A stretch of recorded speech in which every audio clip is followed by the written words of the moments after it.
is that terrorism is as they define it. You see, for them, terrorism is something carried out by a man with a turban and a beard living in the Tora Bora. And it's true that that man is responsible for many acts of terrorism. But terrorism can also be carried out by men in suits, in the White House, in Whitehall, men who command predator drones to kill innocent people down below who are equally guilty of no crime. Terrorism is the Israeli armed forces raining down death and destruction on people in Lebanon or people in Gaza. I'm against all terrorism, whether it stems from the Tora Bora or from occupied Jerusalem and the cabinet room of Netanyahu, or from the White House, or from Whitehall in London. I'm against all terrorism.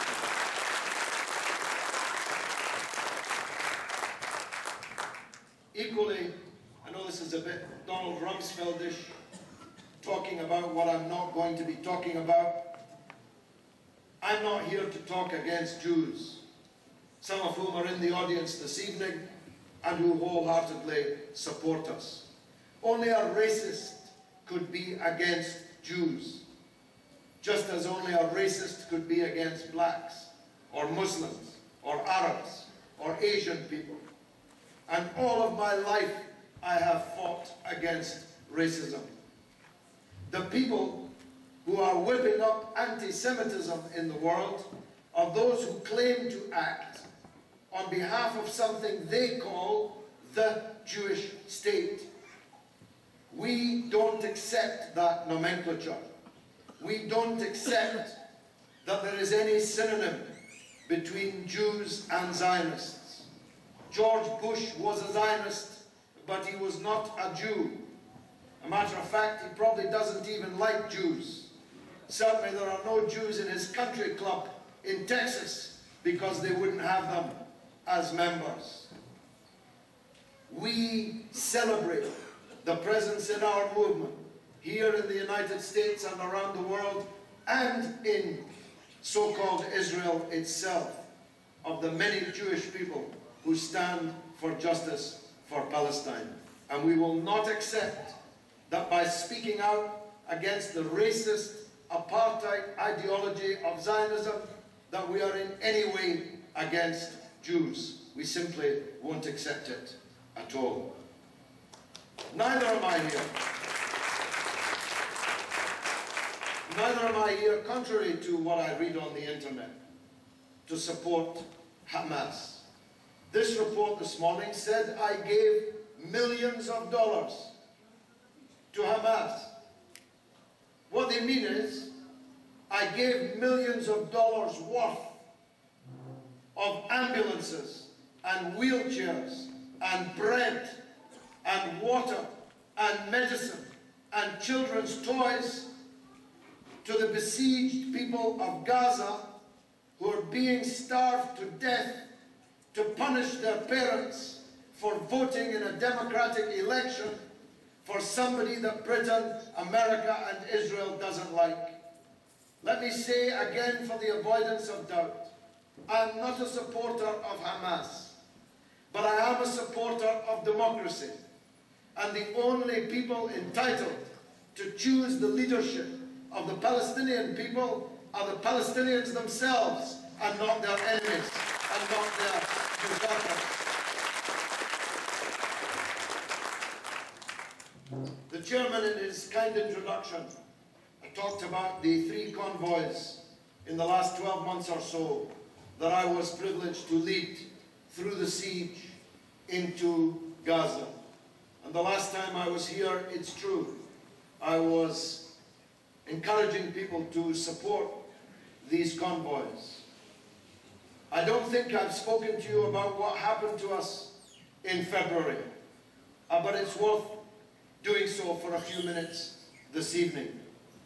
550 of us drove all the way from London in our ambulances, in our vehicles filled with aid, through Europe, into Greece, from Greece into Turkey, where we aligned ourselves with the greatest humanitarian organization I have ever met anywhere in the world, the Turkish organization IHH, İHA in Turkish, $120 million a year humanitarian organization, working all over the world, but with special emphasis on Palestine. Our convoy doubled overnight. We were joined by hundreds of Turkish activists. The IHH organization was founded by the Turkish leader and hero of the Islamic world, Tayyip Erdogan.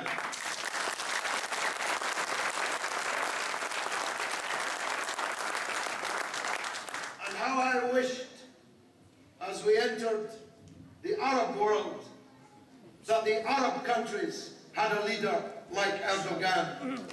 What a difference the Muslim world would be in if they were all led by Erdogans.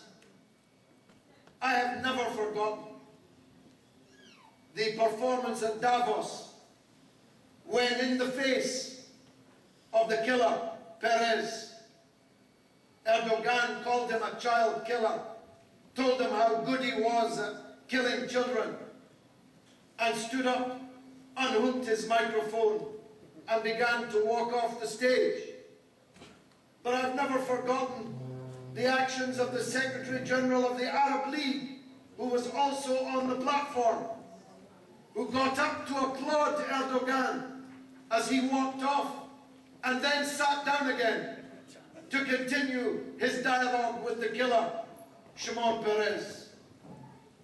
What kind of a disgrace to the Arab world was that? Well, of course, it didn't come as a surprise to any of us. But it would have come as a surprise even to the most cynical of you, that when we 550, with hundreds of vehicles, arrived at the port of Al Arish in Egypt, having had to detour from Aqaba all the way back to Syria to take aeroplanes and charter a huge ship to take our vehicles to Al Arish, and then fly in 3 separate aeroplanes to Al Arish airport, which is a tiny airstrip, because of the intransigence of the Egyptian government. Once there in the port, as you will have seen on television, we were locked up like animals, day after day. No one was allowed out, no one was allowed in. There were no toilet facilities. We had a large number of women on our convoy. We didn't even have a toilet to go to, not a place to wash in. We were treated like the worst kind of criminals by an Arab Muslim country, when all we were trying to do was take medicine to the Palestinian people who were dying for the want of it, just a few kilometers from where we were imprisoned. There's a wonderful piece of film. You can get it on my website, georgegalloway.com, or find it on YouTube, of a young boy who was on our convoy, half Scottish, half Algerian, speaking in perfect classical Arabic, beseeching the Egyptian soldiers not to attack us. All we were doing, he said, was taking the medicine to women who could be your mothers, could be your sisters, could be your daughters. Hasibun, he was telling them, judge yourselves before God judges you. Hasibun, Hasibun, he kept saying. Some of the Egyptian soldiers were crying at the beauty of the words that he was speaking. But when the order came, they attacked us with savagery, which even the Israeli army would never have done to foreigners. 55 of our 550 entered Gaza the next day, still bleeding from the attacks of these Egyptian security forces.